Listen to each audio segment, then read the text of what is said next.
Our next movie is named Rita, Sue, and Bob 2, and the title pretty well sums up the plot. This is the kind of movie that sounds more sordid than it is, I guess. The story of two teenage babysitters in a British slum who both have an affair with the same married man. But even to describe it that way gives the wrong idea about this movie, which is not really about sex at all, but about boredom, poverty, and desperation. The movie has wonderful performances by Siobhan Finneran and Michelle Holmes as two best friends who never stop giggling and who go everywhere together at a fast clip. They get jobs as babysitters for a nearby couple that seems unhappily married. Can you babysit for us a week on Wednesday? Yeah. What time? Well, we'll be going out between 7:30 and 8, so if you could come over between 7 and 7:30. It's our Julie's engagement party. Oh, was she here first time we babysat? That was Angela. Is she married? She was. She got divorced about a year or so ago. Two of my brothers are also divorced. So there's 3 divorced in the same family? There might be 4 yet.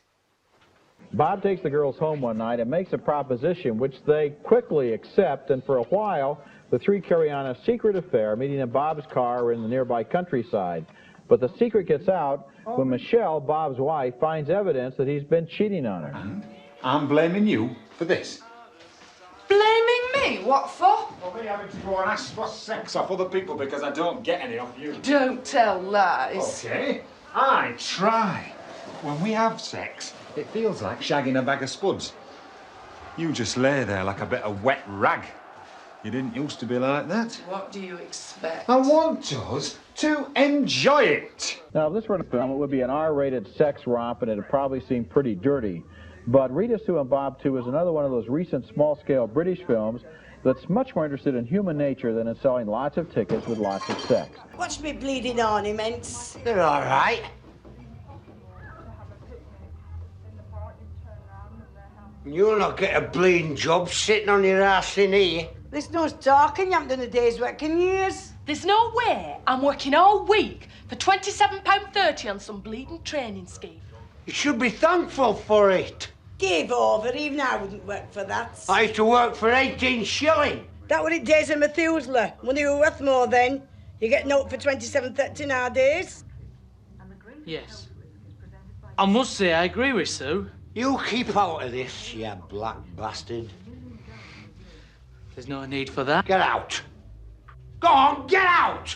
And don't come back, or I'll smash them fucking black brains right up to your black head. This is a movie about two tough, hard-as-nails, deprived girls from the worst part of town and an irresponsible, feather-brained adult who thinks he's taking advantage of them when, in fact, they're probably a lot more worldly and cynical than he is. And yet, these aren't bad girls. They are totally without standards because, after all, they haven't been taught any standards. We see the terrible conditions that they live in with drunken father and motorcycle gangs in the front yard and so forth. But they have a sense of humor, they have high spirits, they love life, and this is one of those movies that you actually talk about a lot afterwards because the motives of all the characters are so complicated. Finding good and evil in this film is real tough to do. I will! And don't let me see you with another fella again! I'll break your fucking neck, do you understand? Well, I'll tell you, it does spin you around a lot because in the beginning of the film, there's a lot of emphasis on sex, and it's quite explicit, and this guy is taking advantage of teenagers. I believe he is taking advantage of them in the beginning because they are virgins before. I think it's made very clear that they don't know about sex. And you see this and you say, wait a minute, and then it keeps going on and on and on. Then something happens, which is, I think I'm not giving away too much. Bob does something with one girl that he doesn't do with another girl. And now the relationships get interesting. And that's when I found the film interesting. But for a long time, I found it repellent. Can I have my cookery money? What fucking cookery money? No, you can't. If that teacher wants you to make fucking buns, tell her to give you money. I'm not going to tell her that. I'll tell her. You bloody won't. I don't want everybody to know what I can and cannot afford. Fuck it! I'm not totally accepting this film. I'm not going to give it a thumbs up. I'm going to say it's interesting. And the thing that makes me turn my thumb down, the last shot in the movie, which is totally inconsistent with the rest of the film, which is human. And the last shot is a phony gimmick. The last shot is totally gratuitous. I hated the last shot. Now, I'm going to give this film a recommendation, but I'll say this.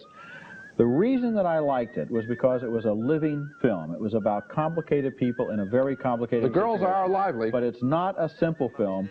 and it's real tough to figure out. In fact, it challenges you to decide what you think about it. But I found it very interesting. Isn't it amazing how that last shot I could have punched? I said this last yeah, I mean, they tossed away the movie for me with that last shot. Cop out. You took your fucking time, didn't you?